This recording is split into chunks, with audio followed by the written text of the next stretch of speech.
Hello and welcome to this episode of Pause with Nandini on NRI Affairs.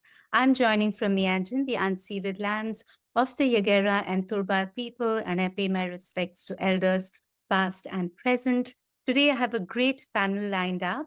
We are speaking about Australia, about India, issues that intersect, and some of the ways in which the Indian diaspora also responds and is affected by what happens in India.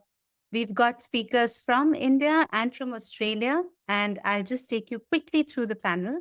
Of course, again, returning guest, Chinki Sinha, who turned Outlook into something iconic and necessary, bringing together critical and nuanced perspective on India and the world. And I never tire of acknowledging that she placed the world of creative expression, which is music, poetry, art, fashion, film, at the heart of storytelling, whether it was political, civic, social.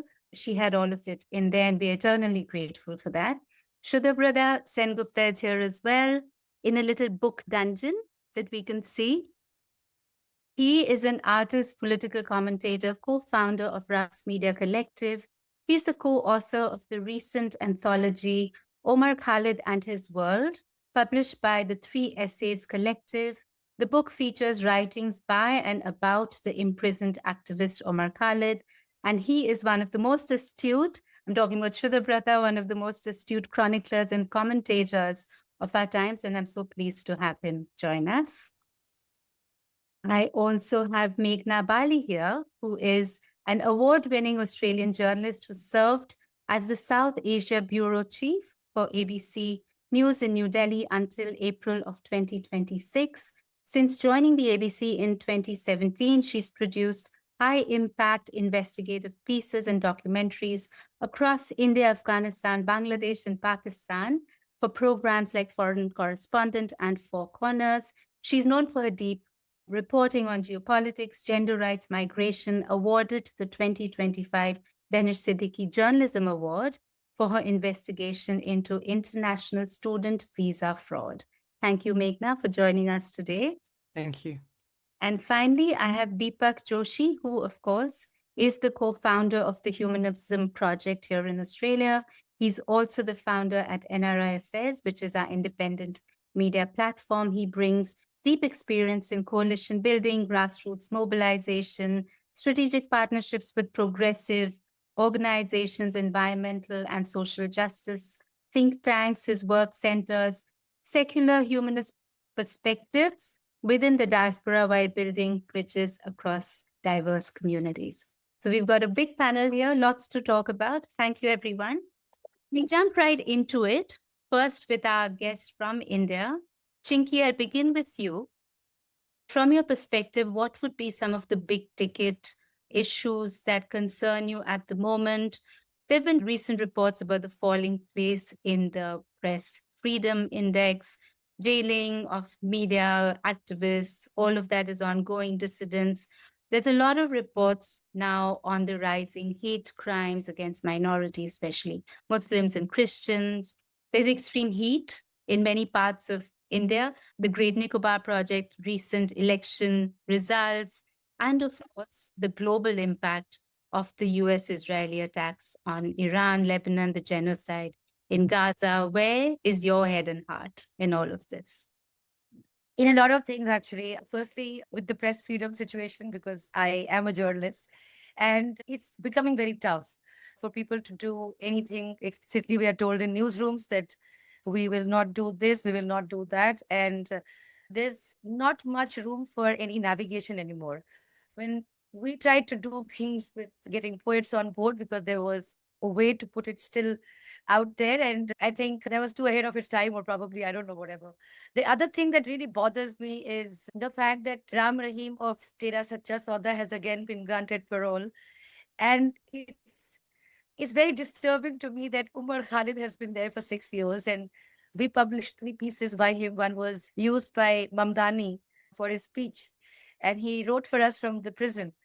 And it's extremely disturbing for me to see, as a journalist, that he's still there, and it's difficult. And it's so I was there at a book launch with Shraddha, and the kind of people who are coming there was a young girl who started to bring these issues about Kashmir and this and that. And you can see the censorship even with people like us, right? You want to say something, but you're thinking maybe I should not, maybe I should.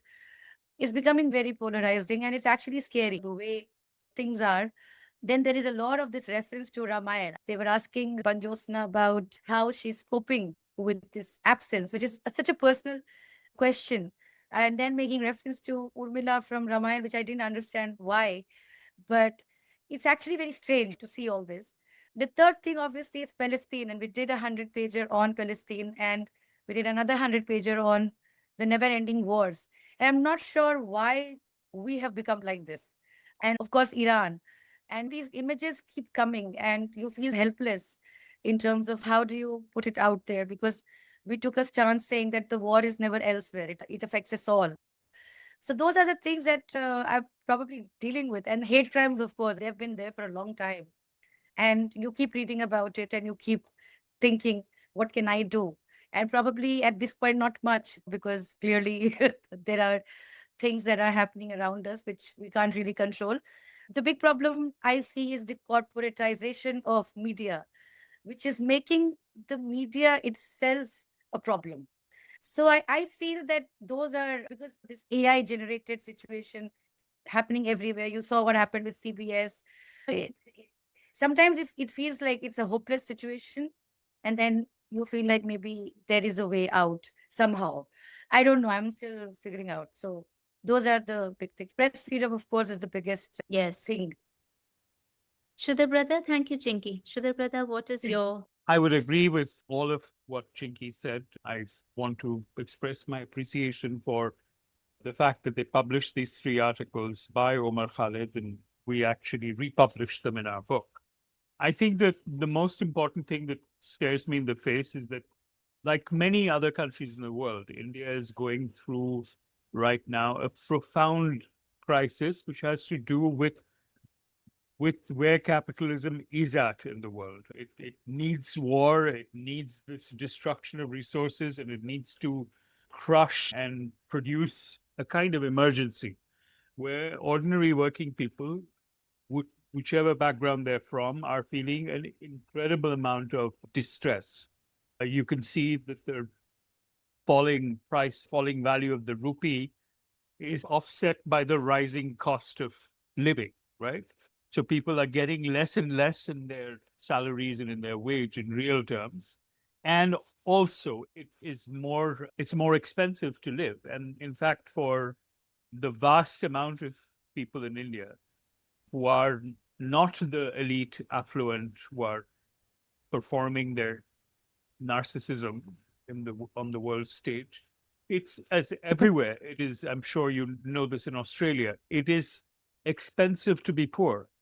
So if you make a smaller amount, more of it goes away in your monthly wage bill, and this is resulting in a massive wave of unrest and turbulence within working people all over the country, and especially in northern India, where the situation is much more dire. There's a whole wave of strikes and industrial unrest that is moving from, let's say, it started coincident. And of course, this has to do with the situation in the Gulf and the war. It started with a massive walkout from an oil refinery in Sonipat, which is near Delhi, and moved on to industrial action and wildcat strikes in Gurgaon, Gurugram, where there's a big manufacturing hub. There are lots of automobile factories. And then back towards UP, Gurugram is in Haryana, back towards Uttar Pradesh in Noida, which has been in the news recently. I spent a lot of yesterday meeting a young woman who is an artist, actually, who has been arrested and is in prison right now because she had gone to express her sympathy with striking workers in Gurgaon, sorry, in Noida. And she was picked up along with six of her comrades in an illegal arrest. And there are very strict rules about when and how someone can be arrested. There were no policewomen present. So if you're a young woman, you can't be arrested by policemen. There have to be policewomen. It cannot happen after twilight. There's a live video footage of her being arrested. It is clearly after twilight. And then there's no police arrest memo, but she's in prison for the last 2 months already, and bail has already been denied. And I think her case exemplifies this intersection of situations that I'm talking about. Her name is Srishti Gupta. Everybody should look her up. And which represents, first of all, the crisis in the industrial sector and the presence of ordinary citizens expressing their solidarity with this difficult time. And if one looks at the bail order, it says something very simple and significant. It says she's not a worker or an employee of any of these companies in Noida, then why was she there? So effectively what it does is that criminalizes sympathy and solidarity and turns it into an offense. That, in very brief, exemplifies where we are at in India. The regime is so mean right now that it seeks to criminalize ordinary human decency.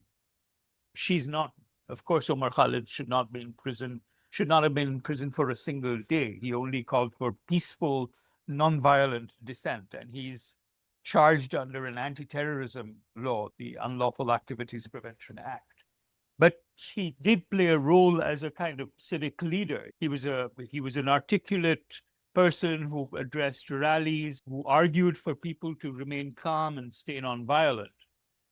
So if the regime wants to pick on, let's say, some kind of leadership, which is horrible, but that's what it's doing with Umar Khalid. But when it detained the young person, she's barely 27 or 28, Srishti. She does workshops with children, she works with women, she does all sorts of little things that a conscientious artist can do.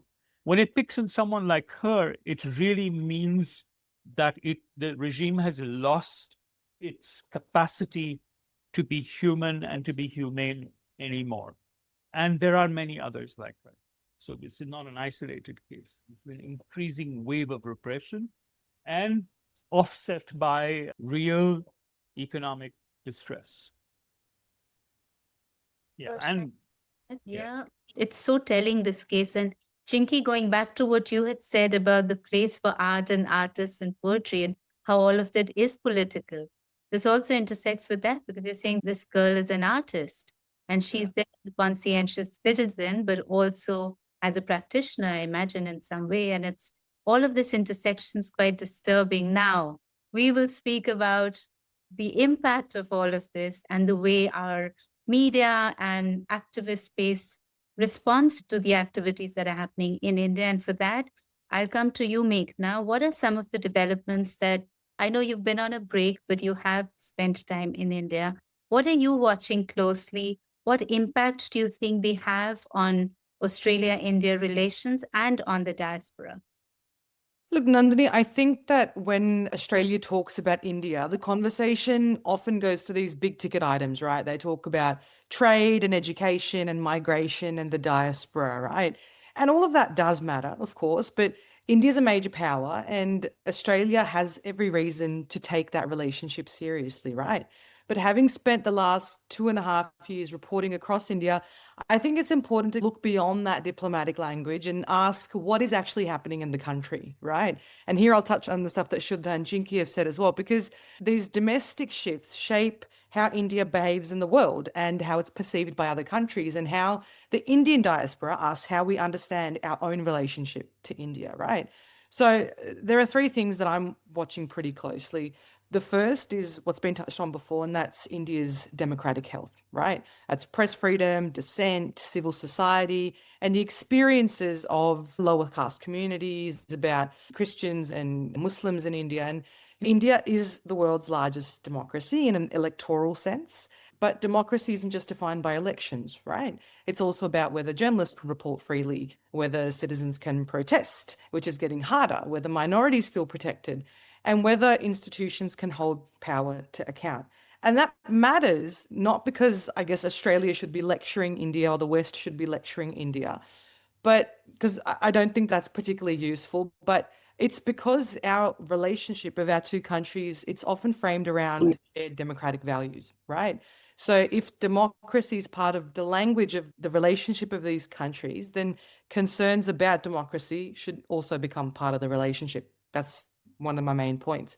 The second thing I'm talking about and thinking about is the tension between India's economic ambition and its social pressures, right? So India has extraordinary energy. I've seen that over the last 3 years. It's got young people, startups, tech, and this sort of global confidence, right?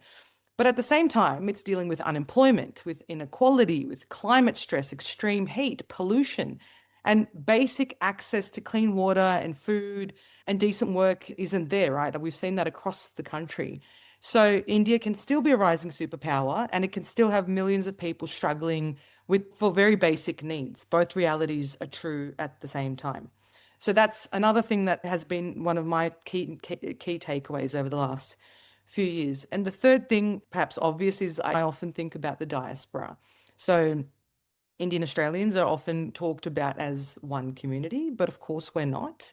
We're divided by generation, by class, by caste, by religion, and by the migration story. When did you get here? How did you get here? What state are you from back home? Some Indian Australians here feel enormous pride in India's rise, and we've seen that under Modi's leadership, right? This sort of confidence that diaspora Indians have. Others feel anxious about the majoritarian politics, about religious polarization, caste discrimination, the press freedom I've been talking about, and the pressure that their families are facing back home. We are here in clean air, we're living these lives. Our families back home are living very different realities, no matter which, strata we're from. But the reality is that you can hold both truths at the same time. So for Australia, I think the challenge is to build a relationship with India that is serious and not naive. And I think India is too important to ignore. But if Australia only sees India through trade and geopolitics, it misses the complexity of the country, right? And I think a mature relationship should be both things. You should have respect for India's rise, but you should be honest about the pressures inside that society. Thank you for that. Lots of great points covered. Deepak, what is your sense? You've had a lot of years living in India and a lot of years living in Australia. How do you see the relationship and what's top of mind for you?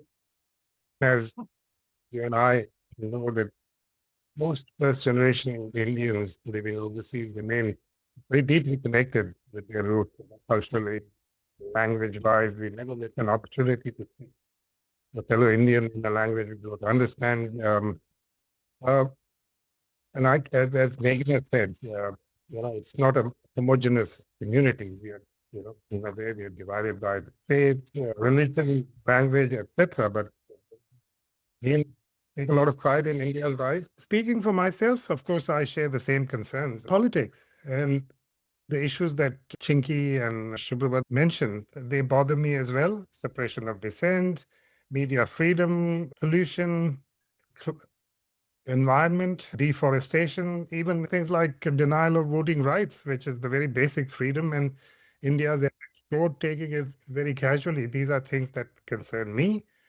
But for a lot of migrants who are building a life here, somewhat remain with some of these working class folk issues. These things may not probably matter that much. The activists, the jailing of activists and the terror charges, Shuddha mentioned Umar Khalid, some of them get forgotten. People like Sanjeev Bhatt, Sharjeel, etc. And there are so many others. And unless their name is kept alive in public consciousness, they can easily get forgotten, and those numbers are growing. So these are things that concern me. But there are other things that I think as an NRI that also concern us, people living overseas, and that is what is known as transnational repression. And we've heard news about how activists who have been accused of anti-India activities have been targeted. And you may have heard news about how Canadian and US agencies have been investigating actions allegedly instigated by the Indian government against certain activists. Even in Australia, I think there was a leaked information about how some people deported from here, which we originally thought were probably Chinese, turned out to be Indian, for spying. Who were they spying on? Who were their targets? Who were they reporting on? Is something that we all wonder about. Plus, I think in recent years and months, there has been what is called as weaponization of the visa process. There are many Indians who again have been critical, academics and activists critical of the Indian government are denied the opportunity to go back to India for work or even on holidays or for family visits. We haven't had too much of that in this part of the world, although our friend Sapna Samant in New Zealand, her OCI was cancelled.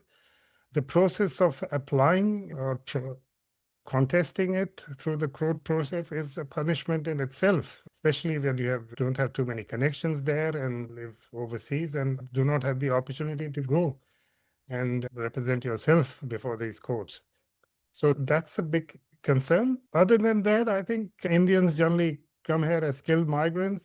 They see themselves as a very model minority, and it's a relatively young and recent diaspora. So they always welcome the opportunity to have people coming from India, celebrities visiting, whether it's movie stars or sporting teams, especially the cricket team the stadiums get filled with 70, 60, 70, 80% Indians every time the cricket team visits.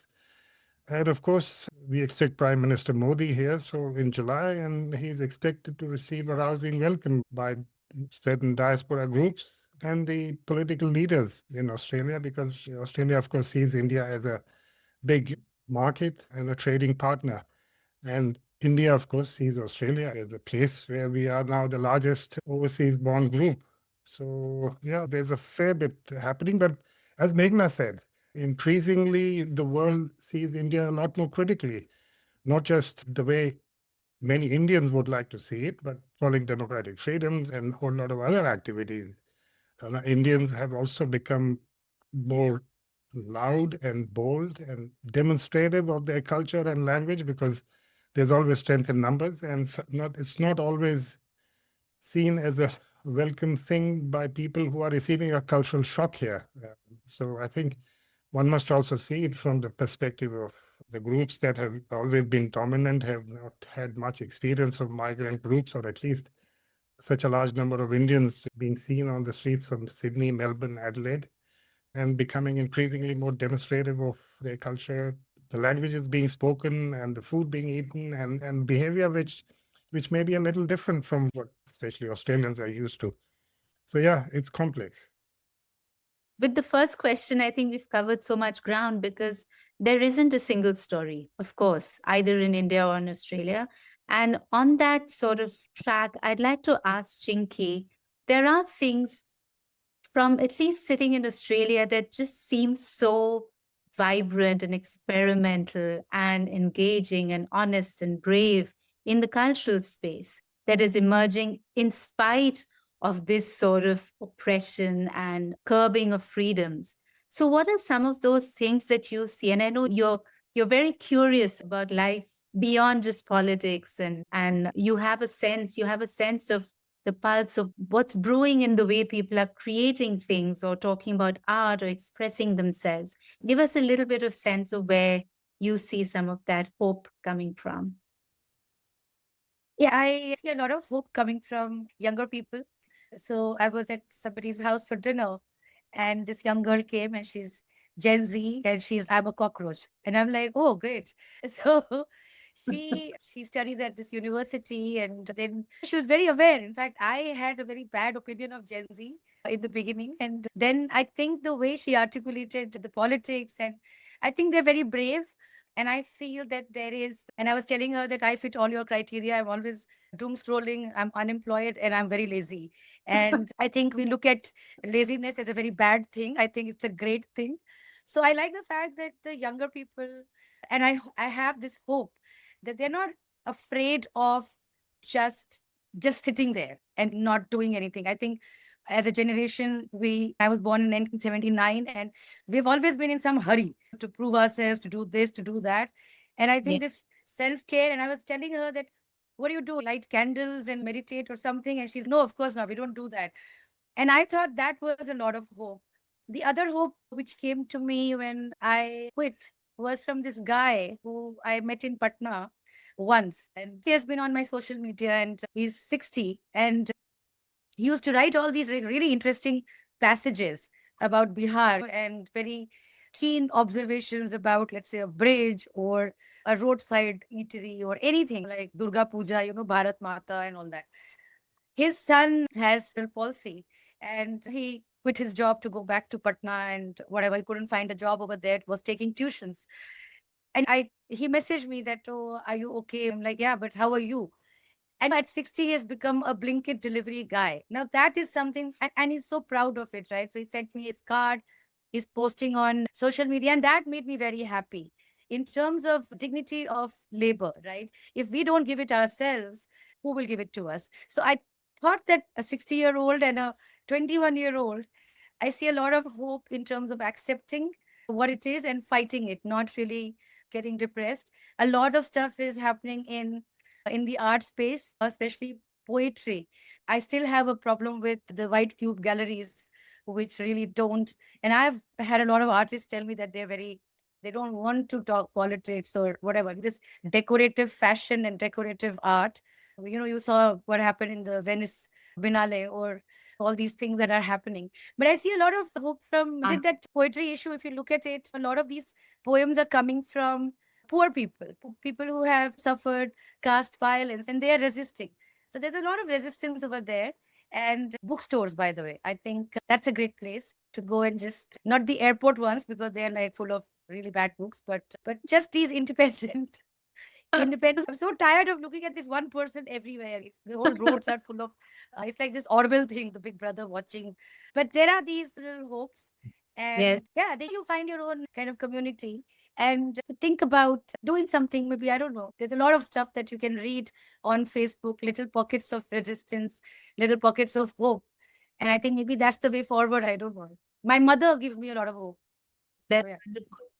No, I love those stories. I love those little slice of life things that actually are quite representative of what's happening. Shuddhabrata, as an artist and keen observer of life in India, what is your take? It's a mixed bag. I've seen when we began our practice, we were not considered to be artists. We acquired that nomenclature as life moved along. So for a long time, I didn't know when people addressed me as an artist, I didn't know who they were talking about. Now I claim some responsibility.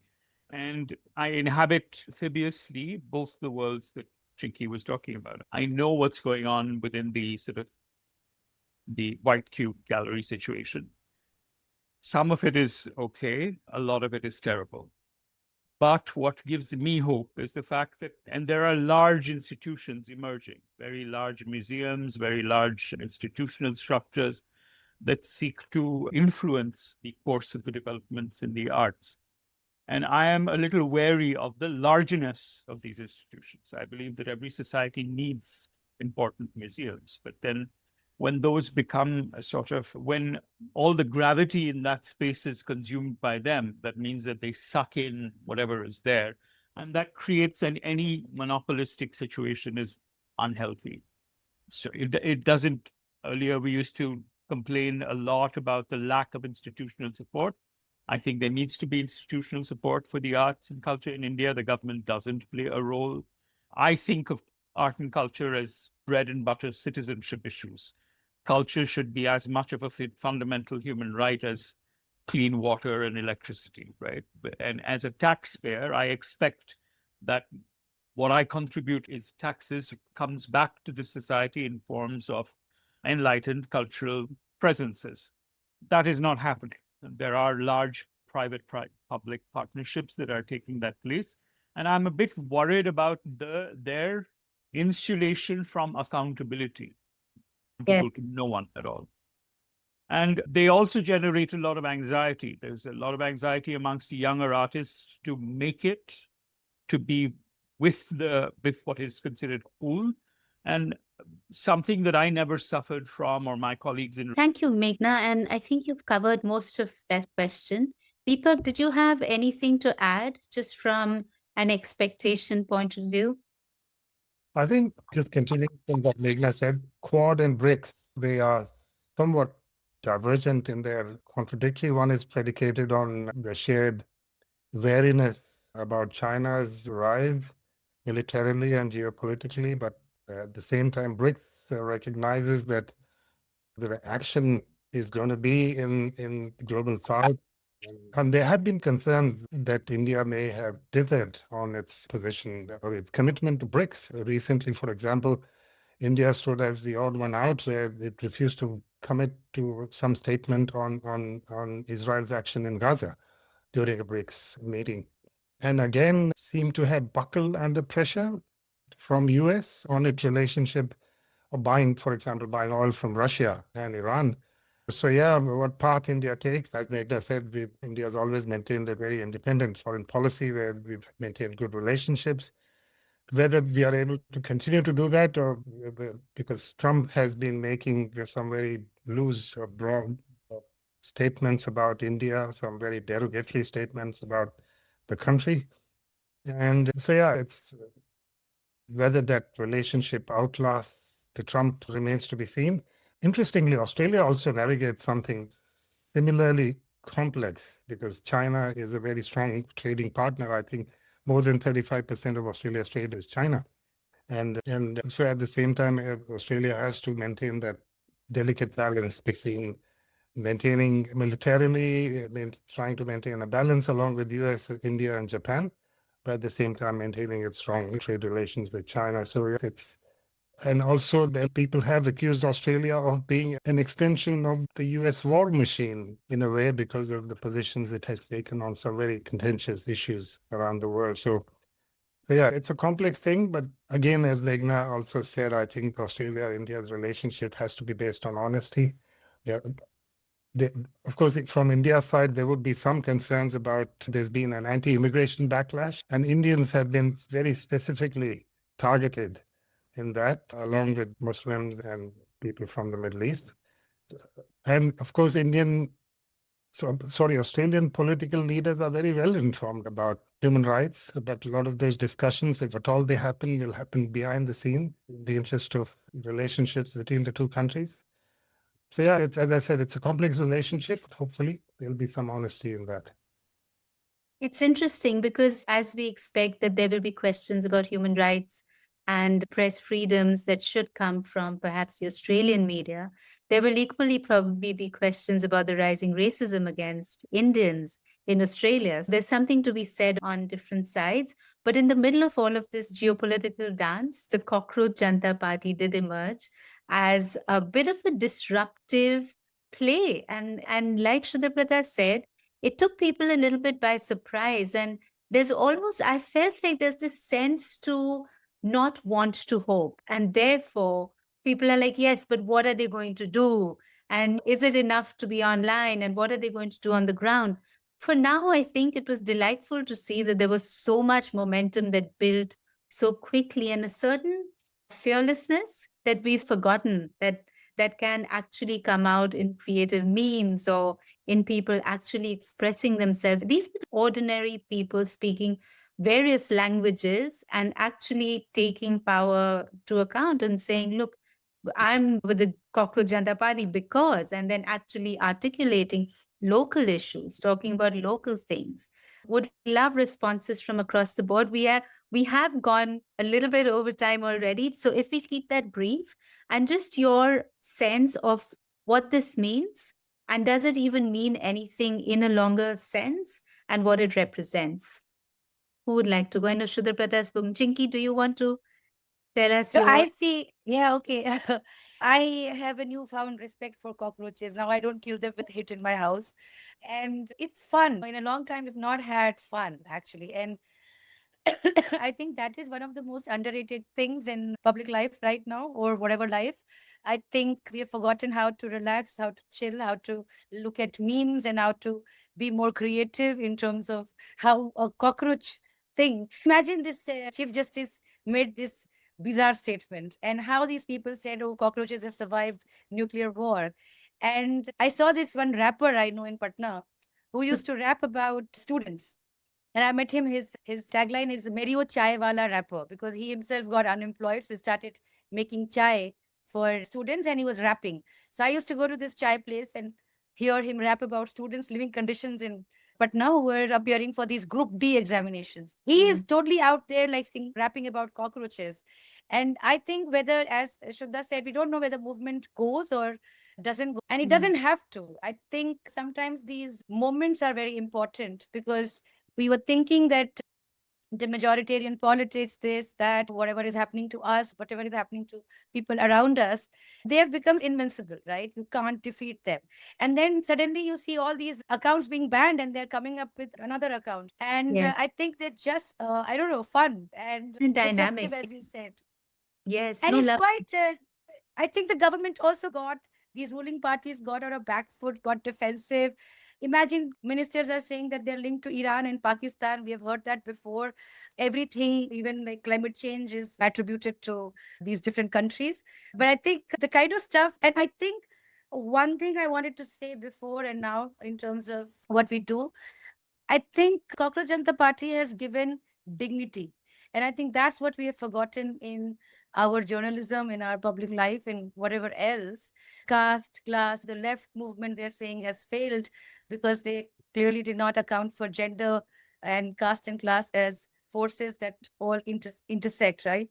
And I think there's a lot of dignity. Imagine like using cockroach and making cockroach the symbol on a mobile phone and giving that dignity. Otherwise, you look at a cockroach and say, oh, cockroach, like whatever. But I think the larger point here is about dignity. And I think that politics of dignity and writing in terms of giving dignity to people, and that is where the hate crimes and othering and all of that is coming. I think that is the biggest disruption, according to me. So now we won't look at a cockroach and think of killing. And there was a hit party also, by the way. So a lot of interesting, fun things happening. Yeah.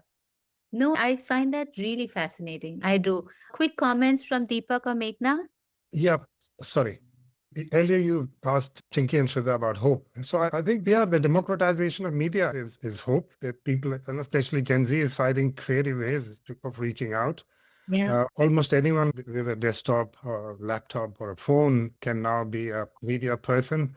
Earlier, this was a space held by some elite, especially corporate elites. So in a way, it's a good thing, but it's also a bad thing because almost anything you want to spread, that the moon landing never happened or Earth is flat, you will find enough people who believe in that, and or spread hate against, or spread rumor about anyone that Nehru was Muslim.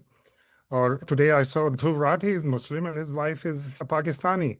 So I think you'll find enough people who believe in that. There's enough data on the internet that will support that, and there'll be multiple echo chambers spreading this news. And so, yeah, equally, it's got a positive and a negative. That's something that is happening. And it can be used by both sides. But Cockroach Janata Party, anything which is speaking truth to power these days is a positive. We have to see how that goes. Sorry. Meghna, what is your Yeah, I think it's been a really interesting movement to watch. I think that it is clearly providing an alternate from the major parties, right? And I think that you're right, whether it becomes something or it becomes co-opted, all of that stuff doesn't matter, right? The point is that it should be a wake-up call to the major parties that there's a whole bunch of people that are ready to mobilize and that there's a real mood to do it. And just zooming out a little bit, I covered the Gen Z revolution in Bangladesh when that government fell. I was in Nepal last year when that happened. We started seeing a little bit of it with the Imran Khan protests, and just before I arrived in India, we'd seen Sri Lanka. So if you see it in the region, this kind of rise of this is completely surprising to me, watching what's been happening in the region. And I think there's a real angst. I think that you ask someone to comment on majoritarian politics, or people might not, a lot of people might not relate to that, right? But when your dal gets expensive, when your kids can't go to work, when there's a war in the Gulf and there's real pressure, you can't find cooking gas. These are all stories that I've covered in the last few months, right? I think there's a real anger that exists. We saw it with the protests in the Labour protests recently as well. And I think, and it's hot and the government's not doing anything. And I think you reach a fever pitch to where people need an outlet. And I think that momentum is growing. And the major parties aren't wrong to feel worried about it. And they should feel worried about it. And it should actually force them to do something to help their citizens instead of taking everyone for granted. So I think it's an excellent thing. I hope it doesn't become co-opted by bad actors. And I think that people are really They're really engaged with their hearts. And I think it just shows that how much want and need there is for an alternate to what's being offered politically. Thank you. No, that's true. And I want to go back to what Deepak said about journalism itself and media. And maybe this is a quick chinky question on there is this rise of citizen journalism. And yes, anyone with a mobile phone eh, in some ways can be called a journalist, although I do think to be a journalist requires a certain skill set and training, which is different from someone who's actually just reporting what they're seeing. There's a criticality of engagement with what you're actually reporting on. What is your sense, even in terms of media, where is it going to go? Because everything is consolidated, and yet there is the democratization of a mobile phone in everyone's hand. I think it's interesting to watch it. Of course, there's a danger of credibility, of course, because, and then, of course, I don't know how many of you have seen these AI journalists as well. And you only find out later that they're not really humans. So that is happening. News anchors are sometimes AI. All of that is going on. But there's also a challenge, right? So, for instance, you go somewhere and news is coming on my Instagram, and I'm looking at it and I'm like, okay, I should go cover this and I should go cover this. The Noida workers' protest, for instance, there's a lot of reels that came. People were making it. It's very easy. You see a lot of people from rural areas kind of pointing out issues, right? And how do we, like, for example, the Ken Betwa protest, right? I think a majority of us came to know about it because, the newsrooms are short on money. All of those things. And it's very useful for us to look at all kinds of Instagram, Twitter, whatever accounts to look at how citizen journalists or just people who are using this phone to kind of highlight things. You see a lot of these instances of violence where people are recording and putting it out there. So you can't really subvert that narrative, right? And then on the other hand, we have this media, which is very gendered, which is very patriarchal and also very, I don't know, like compromised, right? If you look at the coverage of this whole melody situation, I don't know why primetime anchors were like stuck on this toffee giving whatever thing. There are so many other issues that are happening. So I think there is a dislocation in terms of what the media is covering. And I think people are actually getting bored of this constant praise. Once or twice, they will insert like a objection to a Ram Rahim getting a parole. And I saw one anchor doing that. But largely, it's all, how India is like doing great, right? But if a worker is earning 10,000 rupees, and there were these videos that I saw from the workers themselves talking about how they're dividing their money for a month, and 10,000, how do you live with that money? Now, so that is happening a lot. And in fact, I was there in Khan Market yesterday night at 1 a.m. And a lot of these auto wallahs from my state, 3 of them. And they were like, yeah, madam, kya is this awareness? And I think it's coming a lot from people who are taking that initiative to put it out there. So there are many truths. You just have to be careful about choosing it. And I think journalists need to be respected a lot more than they are currently being like subject to. I know I've been to all these parties and wherever, and they're like, oh, journalists don't know anything. They just put two and two together. Academics are the people who reveal something. And I'm like, excuse me, journalists are getting fried in Gaza and all over the place and getting jailed. And we somehow are like, so that's why I love Cockroach Party, because we have been called cockroaches as well. That's great. We'll survive. Yeah. I love it. All right. Now, I'm talking of what you say, this painting, this rosy picture. Shuddhabrata, you might be exposed to this and know that this whole Achhe Din, right? In the US, in the diaspora, in Australia, there is often this narrative that India is shining, it's the land of opportunity, there's a reverse migration, there's nothing left for us anymore outside, there's so much racism. We may as well go back to India because that's where all the opportunity is. But of course, you can't escape all the other things that you see, at least from independent media and citizen journalists, about what's happening. And sometimes it's hard when you're sitting outside to really understand, is this both happening at the same time? Is one more true than the other? So what is your sense of this, the optics of it and the reality?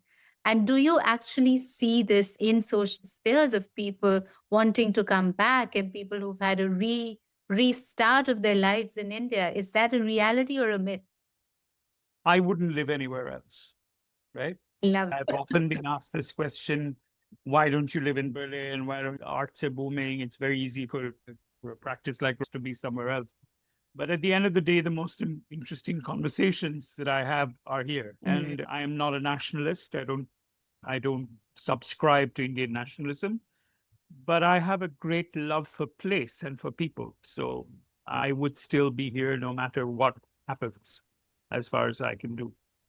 There's a note of skepticism that I want to introduce into the cheerleaders amongst the NRI communities for this great India is shining a Chilean great days narrative. In Australia, one of the leading lights of this tendency was a man called Balish. He used to be the president of the Overseas Friends of the BJP. He got convicted on 5 counts of rape. So obviously, the person who was being highlighted so much by Indian and Australian as this bridge between these two countries had something to account for. There are other examples like this. A lot was being made of India-Australian economic partnerships, and some of it rested on the Adani Enterprises actions in Australia. I remember, I think, if I'm not wrong, the first term of our current Prime Minister, his first official visit elsewhere was to Australia, and he took along senior banking executives who could give this project of this coal mine in Queensland, if I'm not mistaken, which would be extremely damaging of the local environment and in violation of Australian law, which is why nobody in Australia was willing to bankroll the project. So the government, in a sense, arm twisted a public sector bank into giving a sweetheart deal to an enterprise that it had no business doing. So even these economic ties need some consideration. But more fundamentally, in coming back to what gives rise to things like the Cockroach Party, we hear a lot, and rightly, of the vitality of Indian democracy and the fact that we are the world's largest democracy. But I think that other than dangers to the freedom of expression and threats to the press, there are also fundamental structural political issues at work. This regime has instituted something called the special intensive revision of electoral rules, the normal process that happens, the normal course of time, but this is being highlighted in an intense way. It started with Chinki's home state, Bihar, and moved on to Nandini and my home state, West Bengal. And in West Bengal, we know that about 9 million people were disenfranchised. 2.7 million contested their disenfranchisement, and they were told, you can't vote this time. If you clear it, you can vote the next time. This is an election commission mandated exercise that is being who can be the voter. And I think that I am not unsympathetic to the narrative that says that these are giving rise to what we would call stolen elections. And part of and now this is being used to, now those who have been denied their place in the special intensive revision are now also going to be denied the government's social welfare packet. And the next step would be a kind of question mark on their citizenship. In the state of West Bengal, where my family comes from, there are 23 detention centers being built, one for each district, to, as the chief minister of that state says, to accompany the process of detect, delete, and deport human beings. In any circumstance, they hold the idea that 23 detention centers can be normalized. I know what happened in Australia where refugees were being sent out to Nauru and other places outside Australia. They were being sent out outside Australia because it was a scandal, right? In my understanding, this level of repression to take ordinary human beings and to put them in detention centers, which is another word for concentration camps, is a scandal. I don't see enough of a response to this in the media in India. I think elections are being stolen. I think opposition parties are in fact being rendered powerless institutionally. So to give an example, there's a big crisis in Indian education. Young students are being told that their exam results are being defrauded. Opposition parties and their student organizations have actually been conducting huge campaigns about this, right? They're not covered. You don't hear about them in the press. They're very large on the ground mobilizations of young people. So when those young people see that they're not being covered, then what they will turn to is outside the institutional mechanism. I hope that when the Prime Minister comes visiting Australia, he will be asked very tough questions. There's nothing that this man is more afraid of than journalists asking him questions, which is why he doesn't take questions from Indian journalists. We've seen him now over several terms in office. He does not give press conferences in India. Sometimes he's compelled to hold press meets. They're not called press conferences, like he had to do in Norway recently, where a journalist did ask him a really important question. She was doing her job, right? I hope Australian journalists will do that job. They will risk being vilified. The Indian government complained to social media platforms. They deplatformed her from X and Instagram, this Norwegian journalists, which shows you the kind of completely disproportionate power that the Indian regime feels it has with global tech companies.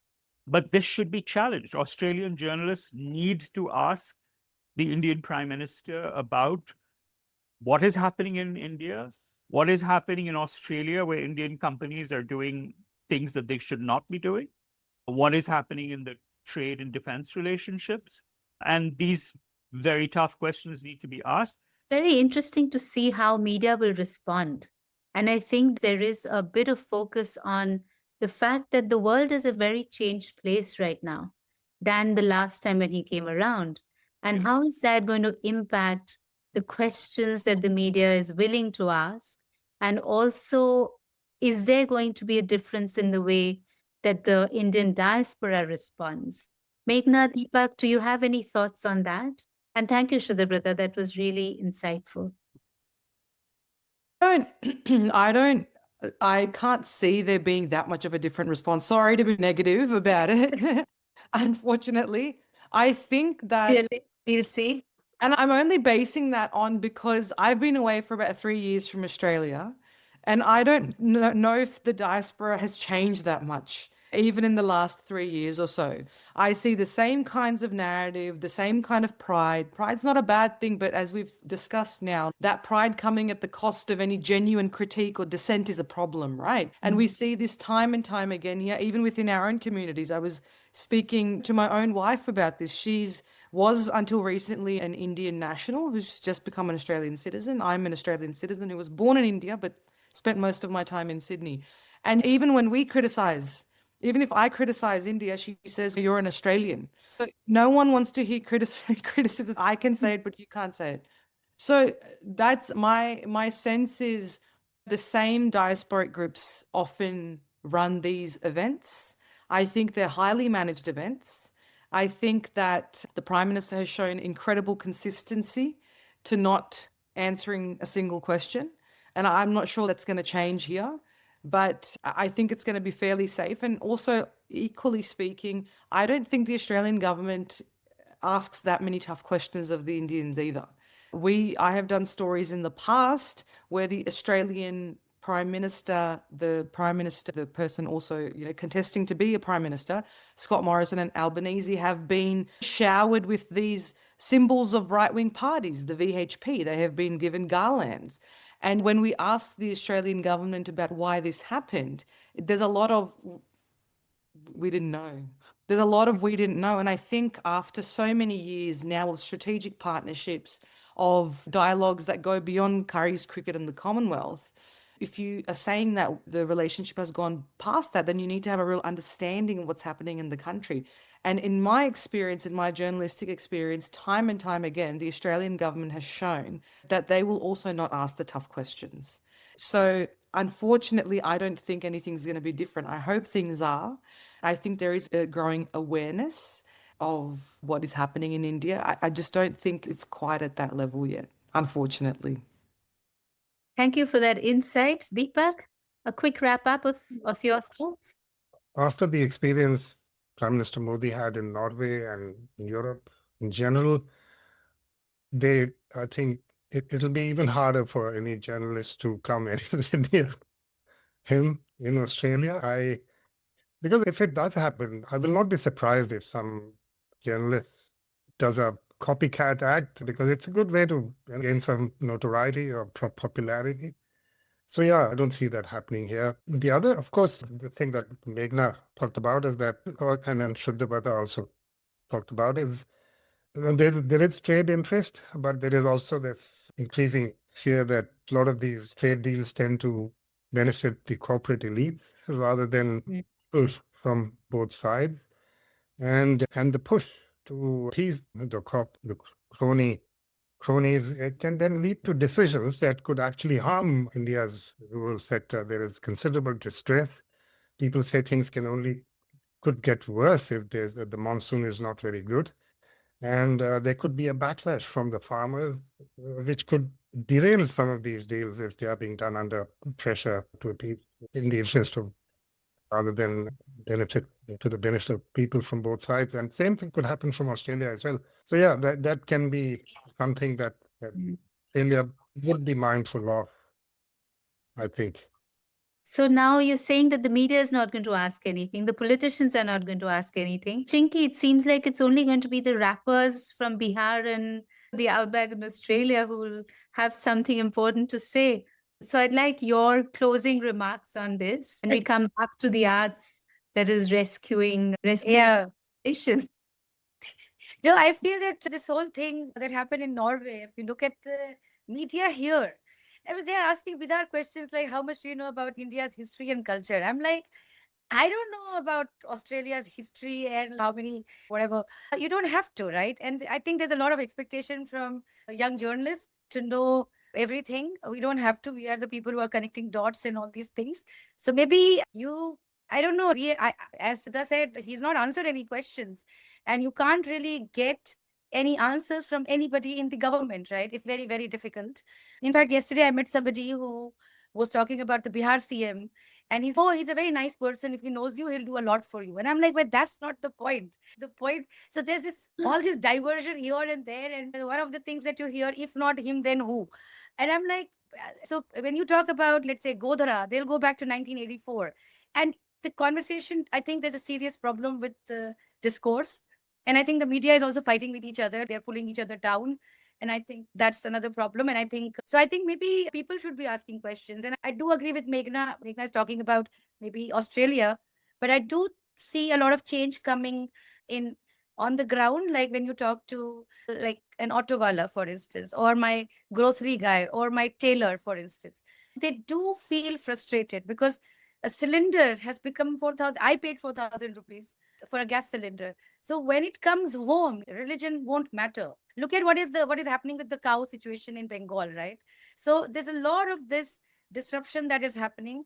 So I don't know who will ask questions or who won't, but I think we shouldn't stop asking questions. I think a lot of poets are asking questions. I see a lot of mine on my Facebook. They're writing all these questions and they're talking about being a cockroach. I have read like at least 10 poems about being a cockroach, and it's Maybe great. that's And it's legit. and I think we're forgetting humor. I think humor is a great thing. I know everything is depressing and dark and everything, but I think humor diffuses everything. For instance, I don't know if it is self-censorship or whatever I'm doing, but I don't know if I shouldn't do it. You take a call later, but I was talking to this RSS person and I said, sir, according to your logic, every Muslim is a Hindu. Then what's the point of having this love jihad and all these riots?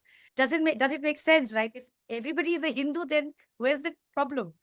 But I think you can counter a lot of it with humor. And I think media needs to not compete with each other right now. I think they need to consolidate and ask questions and not like pull each other down or whatever, compete. And I think they should have better questions also. I don't know if you guys saw that program where they just went after that. Another problem is that Twisha dowry case. Now people are calling her a spy. Come on, everybody seems to be on God knows what substance, or everybody has lost it. It's like this plant, she was not watering the plants. And so I think the level of response or questions or everything has gone so much down the drain that I think those people should not be asking questions only. It's a wastage of our time, actually. You get really angry. And yeah. I love the fact that humor sometimes is the only recourse left. They're very scared of humor. That's why you see this remarkable upsurge of criminal prosecution against stand-up comics. Yes. Camera. Yeah, no camera. What does this regime have to be afraid of a guy who makes jokes, right? But they are afraid. It's Which means telling. humor is working. Anything that basically people connect to and people respond to is a threat. So that's where we are. But thank you so much. We've covered most of what I planned to. Of course, this conversation is unending. And I think as Mr. Modi, the date for his arrival draws closer, there will be more conversation that'll happen. And maybe there'll be new strands of thought that will emerge out of Australian media. At least we hope that there is some change in spite of Meghna giving us a very realistic feel of what to expect. But thank you very much. And hopefully we'll all converge again to have another conversation and keep this going. Thank you. And we will have this out probably in a week or so.